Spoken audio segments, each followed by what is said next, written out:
Alabado sea Jesucristo, capítulo 4 del Evangelio según San Marcos. En este capítulo el centro está en eso que continuamente se escuchará, que Jesús es maestro, porque enseña.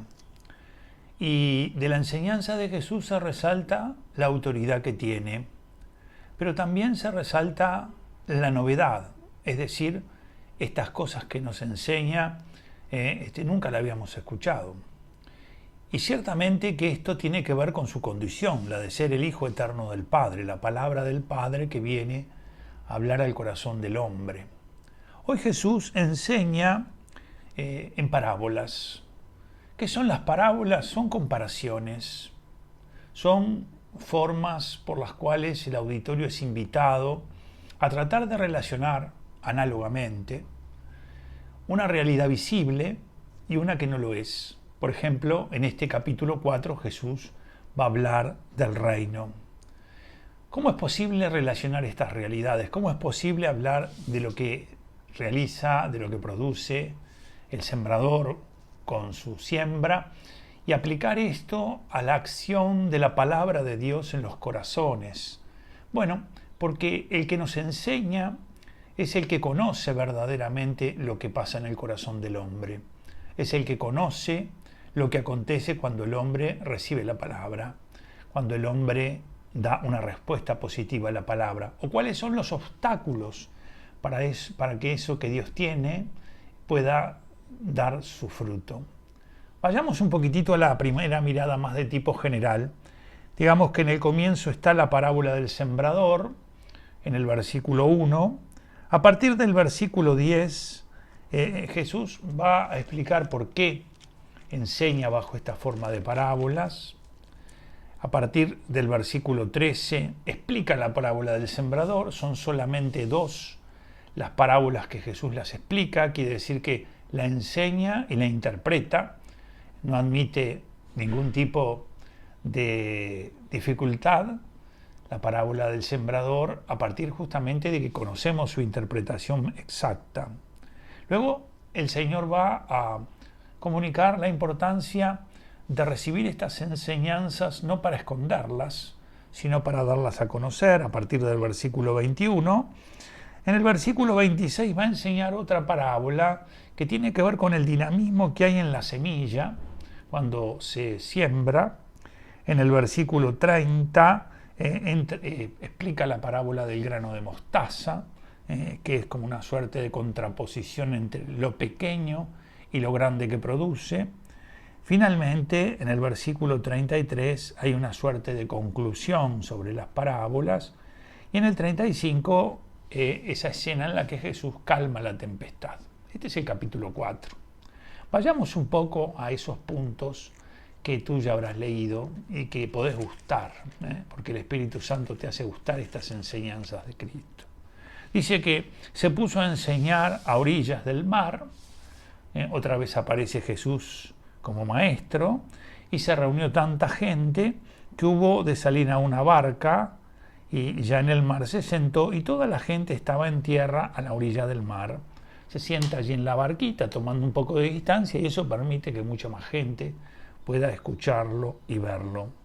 Les enseñaba muchas cosas por medio de parábolas. Y entonces viene la parábola del sembrador. Todos conocemos la parábola del sembrador.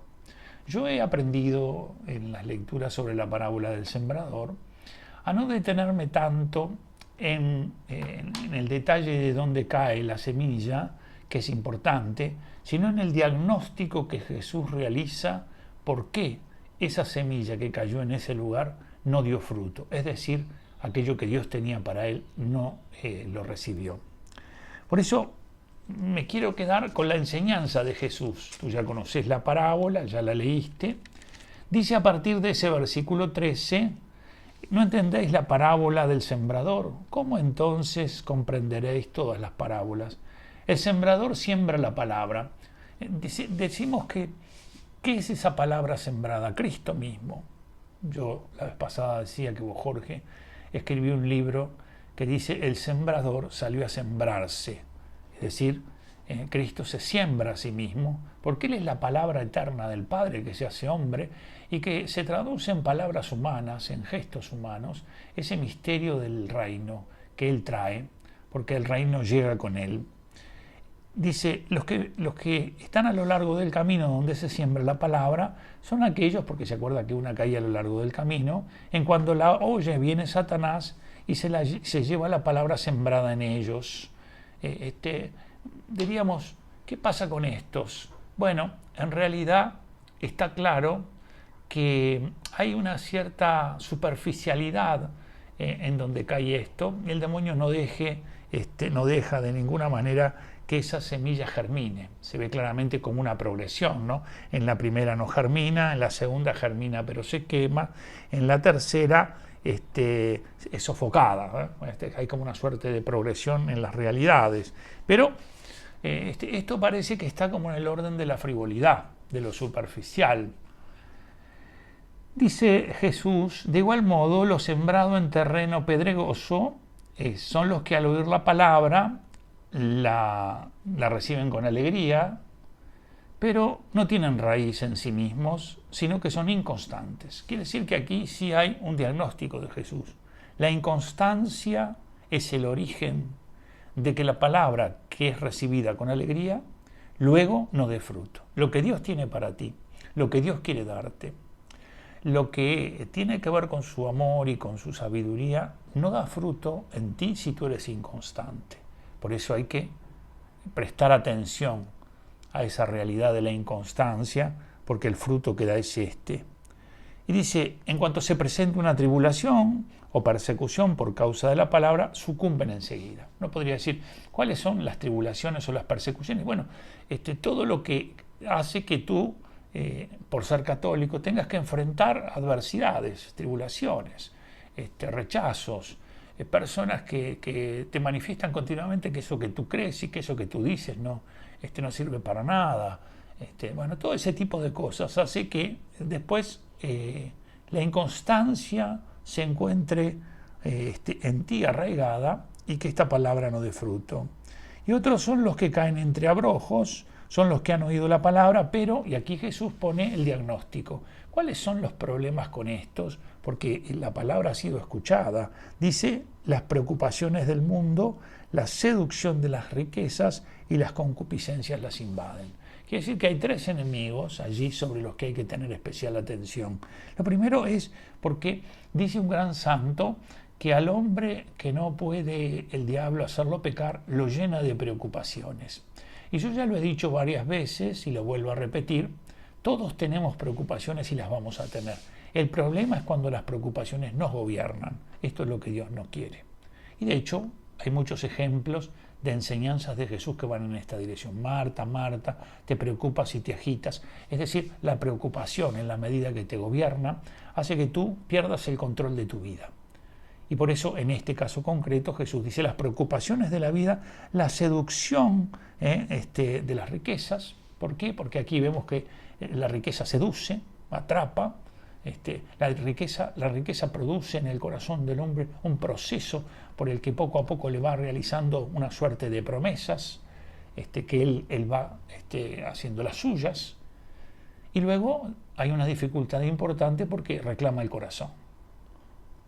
Para que tú te mantengas, para que tú vivas así, necesitas entregar tu tiempo, y así sucesivamente todas las cosas. Y finalmente, las concupiscencias, es decir, todas esas tendencias al mal que tenemos, que comienzan a desarrollarse en nosotros. Dice, y lo sembrado en tierra buena son aquellas que oyen la palabra, oírla, acogerla, segundo momento, y dar fruto. Aquí están los tres momentos de la palabra de Dios sembrada en nosotros. Y dice que no todas dan lo mismo. Unas dan 30, otras dan 60 y otras dan 100. Por lo tanto, aquí está la parábola del sembrador. ¿Qué hay que hacer con esta parábola del sembrador? Con esto que hemos recibido y que ha dado fruto en nosotros. No podemos ocultarlo. Por eso Jesús a continuación habla justamente de que una lámpara no se pone debajo del celemín o debajo del lecho, sino que es para ponerla en el candelero. Pues nada hay oculto, sino es para que sea manifestado.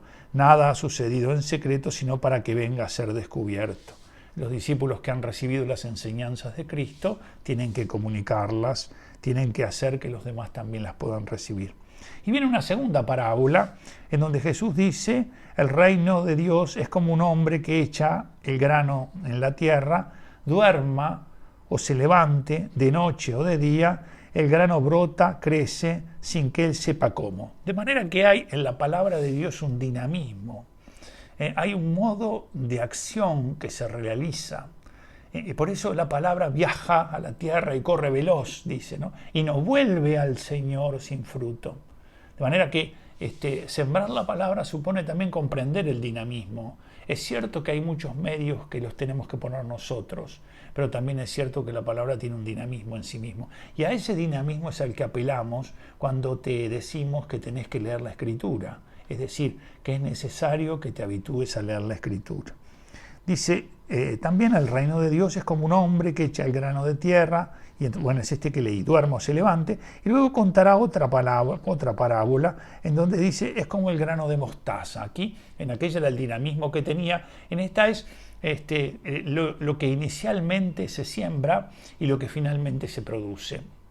Hay una suerte de desproporción en esa realidad. Siendo que es el granito más pequeño, produce un gran árbol. Bueno, el reino de Dios también tiene estas características. Y les anunciaba las parábolas y otras muchas, como estas, según podían entenderlas. Y no les hablaba sin parábolas, pero a los discípulos se las explicaba en privado. Los discípulos, por la fe, han sido introducidos en el conocimiento de los misterios del reino. ¿Por qué? Porque el reino tiene esta dimensión de misterio, de algo que solo Dios puede revelar, de algo que Dios va a introducir en el conocimiento y en tu inteligencia, de una acción de Dios sobre ti, para que puedas comprenderla en profundidad. Este día al atardecer les dice, pasemos a la otra orilla, despiden a la gente y le llevan en la barca, como estaban e iban otras barcas con él. En esto se levantó una fuerte borrasca y las olas irrumpían en la barca, de suerte que ya se anegaba la barca. Él estaba en la popa durmiendo sobre el cabezal. Le despiertan y le dicen, maestro, no te importa que perezcamos. ¿Qué es lo que pasa en el corazón de los discípulos? Se asustan, tienen miedo. Y van a despertar a Jesús con una acusación, diríamos, injusta. Porque estás en esta situación, no te importa lo que nos está pasando. Podríamos decir nosotros, ante las cosas que vivimos, Señor, no te importa esta enfermedad que vivo, no te importa esto, no te importa. Y Jesús al final da la clave de todo esto, porque ¿qué es lo que dice Jesús? Que esto tiene su origen en una fe que es frágil, que es débil, y que ha pensado que el que está amenazándolo, en este caso esa borrasca, esa tempestad, es más fuerte que Dios, que en teoría es el que lo sostiene. Por lo tanto, si van con él, aunque él esté durmiendo, él está interesado por lo que les ocurre. Y ninguna cosa pasa sin que él lo permita. De forma que aquí se dice, ¿por qué tienen tanto miedo? ¿No? ¿Cómo no tienen fe? ¿Ven cómo se increpa la fe? Es una falta contra la fe. Yo lo sintetizo con esta frase. El que te amenaza no es más fuerte que el que te sostiene. Por eso tienes que creer. Aunque la situación parece negar que las cosas están bajo el cuidado de Cristo y que Cristo es tu Señor, pero lo cierto es que tu fe va en esa dirección. Y cuando no va en esa dirección, se atemoriza, se asusta y comienza a inquietarse pensando que a Cristo no le interesa aquello que te está pasando. Capítulo 4 del Evangelio según San Marcos, para que lo leas tranquilo y lo gustes. Que el Señor llene tu corazón de paz, que haga brotar en ti la fe, que esa fe se viva cada día con la alegría de saber que Él nos ama y nos cuida. Y yo te bendigo en el nombre del Padre, del Hijo y del Espíritu Santo. Amén.